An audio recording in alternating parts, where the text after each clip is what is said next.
Parlons maintenant de cette entreprise que tu as créée. Vous savez que en 50 ans, la population mondiale s'est doublée presque 7 fois. C'est vers les années 65 ans, on n'avait qu'un milliard de population, mais maintenant on est à 7 milliards. Donc, le développement est allé à 700%. Maintenant, les besoins des êtres humains sont grands. Les besoins se sont doublés.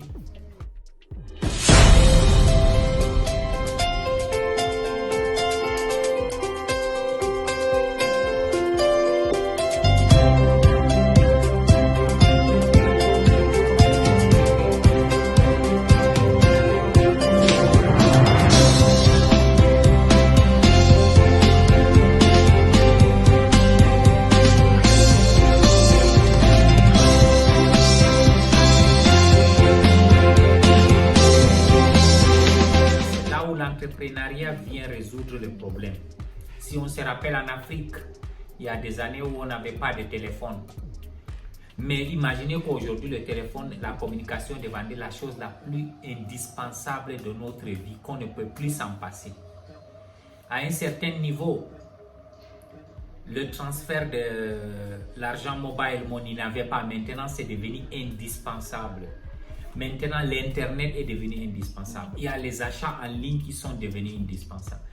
Est-ce que vous vous êtes rendu compte que le besoin se crée? On crée les besoins et on résout le problème de la population. C'est ça qu'on appelle l'entrepreneuriat. Maintenant, un entrepreneur qui a créé une entreprise, ça veut dire qu'il a les gens qui travaillent avec lui, il a un service à proposer à une population et il veut qu'on lui paye. Maintenant, il s'avère que 97% des entreprises, après 3 ans, ils disparaissent. Ils ne disparaissent pas parce qu'ils ont un problème de financement. Ils ne disparaissent pas parce qu'ils ont un problème de gestion. Mais ils n'ont pas compris comment manager une entreprise. Pour manager une entreprise, ça veut dire qu'il y a un esprit d'équipe. On appelle ça team building. Ça veut dire quelle idéologie que tu as mis dans tes partenaires, tes employés. Quelle est la vision de ta société? Qu'est-ce que tu es là pour servir? Qu'est-ce que tu veux faire? Ça, c'est la première des choses. La deuxième des choses, qui sont tes clients? Dans la vie, on a 3 catégories des êtres humains. La classe haute, la classe moyenne et la classe basse. Est-ce que tu veux faire service aux classes basses pour dire qu'à des prix un peu basses, mais pour avoir une masse? Tu veux faire à des prix compétitifs bien pour avoir une moyenne de classe, ou tu veux faire des grandes choses que les gens vont payer grand, mais avec une petite clientèle qui va te satisfaire?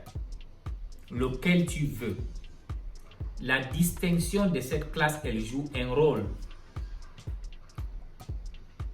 La troisième des choses maintenant qui joue un très grand rôle, c'est quoi?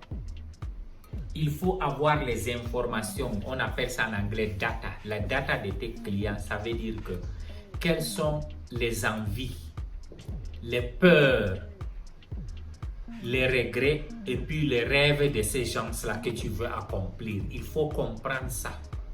Je vous donne un exemple bête. On nous avait trop inculqué la maladie du VIH-Sida. Vous avez vu la peur qu'on a inculquée aux gens. C'est pour ça qu'ils ont amené des médications, toutes ces protections et tout.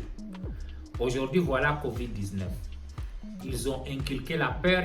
Ils montrent aussi les conséquences de tout et tout. C'est pour ça qu'après, ils amènent une solution. Parce que si tu ne connais pas qu'est-ce qui fait peur l'être humain, c'est peur. Ça veut dire que tu ne peux pas l'amener une solution. Le business, elle est la même chose. On essaye de faire à ce que tu trouves la peur de ces gens et tu essaies de résoudre. C'est ça le business. Si aujourd'hui quelqu'un va faire Orange Money à quelqu'un, parce qu'il a peur que si je donne à quelqu'un d'autre pour amener là-bas, il ne va pas amener. C'est pour ça qu'Orange Money est venu régler et c'est plus rapide et c'est plus moins cher et c'est plus économique et c'est plus sécurisé. Donc ça veut dire qu'il a enlevé tous les doutes, les peurs et tout ça. Donc c'est ça l'entrepreneuriat en elle. C'est résoudre un problème où la personne est en train de souffrir et tu cherches à ce que cette chose-là réussisse. Beaucoup de nos entrepreneurs, quand ils créent une société, ils pensent seulement au revenu de l'argent. Non, c'est la stratégie auquel tu mets dans cette entreprise qui te génère l'argent. Avoir des travailleurs impeccables qui ont la même vision que toi, qui te comprennent, qui sont prêts à donner le bon service. Parce que si un client n'est pas bien servi, il ne revient pas. Avoir un produit que tu communiques à la population, aux acheteurs, aux clients, que ces produits sont bien pour eux. Créer aussi le besoin de ce produit. En créant le besoin, c'est en faisant des publicités pour montrer que c'est important pour la vie. On ne savait pas que le téléphone était important pour nous, mais on a créé le besoin de téléphone. Maintenant, on est devenu qu'on ne peut pas se séparer avec le téléphone. Il y a des gens qui ne peuvent pas s'en passer de la voiture. Ça veut dire que c'est le besoin que les gens doivent créer sur les êtres humains qui vont faire à ce qu'ils s'attachent à ton produit. Maintenant, la gérance financière. Il faut aussi avoir une éducation financière bien définie, parce que si tu n'as pas une éducation financière personnelle, tu ne peux pas avoir une éducation financière entrepreneuriale. Parce qu'un entrepreneur, ça veut dire que tu commences par toi, j'entreprends, je prends l'initiative, je prends la responsabilité, je prends le temps. C'est ça qui est l'entrepreneuriat. Maintenant, ça dépend de ce que nous, on essaye de voir. Qu'est-ce qu'on en pense, qu'est-ce qu'on peut faire, qu'est-ce qu'on doit faire pour que la chose réussisse. C'est ça la réalité de la vie. Alors, essayons de faire à ce que nous faisons des choses concrètes, des choses spéciales, des choses qui peuvent servir le peuple, spécialement en Afrique. La chance qu'on a eue, on a beaucoup de choses qui ne sont pas faites. Et maintenant, la jeunesse aussi n'a pas cette éducation-là entrepreneuriale. Ils avaient des fausses informations. Les fausses informations, ça veut dire que le blocage des cerveaux en elle, notre jeunesse, le cerveau a été bloqué. L'éducation qu'on les éduquait ne donnait pas. Donc, ça ne les a pas donné l'initiative de voir, de créer ou d'avoir un cerveau orienté solution. On les a mis seulement dans les cerveaux orientés problème. Pourquoi? L'école qu'on a appris, ça veut dire que quand quelqu'un il a raté, ça veut dire que lui c'est un raté. Quand il ne passe pas ses examens, c'est un raté. Par contre, on n'avait pas compris que peut-être cette personne n'était pas faite pour cette manière, de cette matière-là. Il est fait pour d'autres choses importantes. Alors, je commence à conseiller, à guider, à demander à la nouvelle génération d'essayer de voir comment ils vont questionner certaines choses de la vie pour avoir des réponses. S'il n'y a pas de questions, il n'y aura pas de réponse. Pourquoi ceci? Pourquoi cela? Pourquoi n'est pas? Pourquoi? Est-ce que je peux? Est-ce que je pourrais faire? Qu'est-ce que je peux faire? Qu'est-ce que je peux changer? Qu'est-ce que je peux pousser? Comment je vais faire? Quand tu as dit pourquoi, est-ce que, comment, ça c'est des choses qui te donnent les réponses à ce que tu trouves une issue. Est-ce que c'est pas possible de? Mais si on passe tout notre temps seulement à pleurer le victime, c'est la chose la plus méchante, la plus malheureuse de la planète. C'est ça qui a tué l'Afrique. L'Afrique parle toujours de victime. Oh, on nous a colonisé les Blancs. Non, prenons notre courage à deux mains. Essayons maintenant de créer un système d'entrepreneuriat pour devenir puissant. On doit faire le communautarisme économique, créer des choses à ce que les gens continuent à travailler avec nous. La difficulté qu'on a en Afrique, ce n'était même pas les fonds. Ça veut dire que les gars ne sont même pas éduqués dans ce domaine. C'est comme tu prends quelqu'un qui n'a jamais utilisé le fusil, tu lui donnes, il ne lui servira à rien, il va faire que des dommages. C'est la même chose l'entrepreneuriat. C'est comme tu prends quelqu'un qui ne comprend même pas le métier d'un pilote, tu lui mets de piloter un avion, toi tu t'attends quoi? La même chose s'applique aussi dans les relations. Quelqu'un qui n'a pas une idéologie, comment vivre avec les gens, avoir une bonne relation avec son mari ou sa femme, comment tu veux qu'il ait un couple heureux? Ça ne marche pas.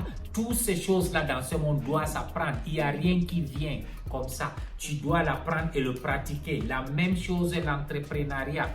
C'est vrai, des fois, tu vas faire une société et la société elle échoue. Mais là où elle échoue, ça veut dire que toi, tu apprends beaucoup de choses. Moi, j'en ai vécu, j'ai créé beaucoup de sociétés qui n'ont pas marché, mais c'est l'expérience que j'ai eue dans ces sociétés qui m'a permis aujourd'hui de créer d'autres sociétés mieux et de s'en sortir. Si je pouvais mettre peut-être 100 000 dans l'autre société pour le faire marcher avec l'expérience, maintenant, je peux mettre moins que ça, la moitié ou le 1/3 de ce que je pouvais mettre avant. Comprendre comment réduire même les dépenses et mettre beaucoup d'actions. C'est ça la réalité en face. Essayons de nous réveiller, de faire à ce que les choses s'en sortent. Aujourd'hui, je rappelle encore à tout le monde, nous vivons dans un monde où notre génération est la génération la plus bénie, la plus avantagée, la plus chanceuse.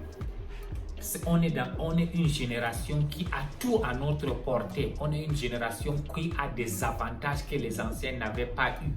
Maintenant, c'est à nous d'utiliser le levier, cet avantage-là, pour rendre notre vie meilleure. Avec tout ce qu'on a maintenant, les gens sont plus stressés qu'avant. Les gens souffrent. Les gens souffrent pourquoi? C'est parce que souvent, quand tu te dis que tu es dans l'abondance et tu ne connais pas manager cette abondance, tu deviens quelqu'un de pauvre physiquement et mentalement.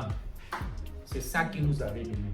Je demande à tout le monde de souscrire et de liker mon vidéo. Tout le monde de souscrire et de liker. Merci.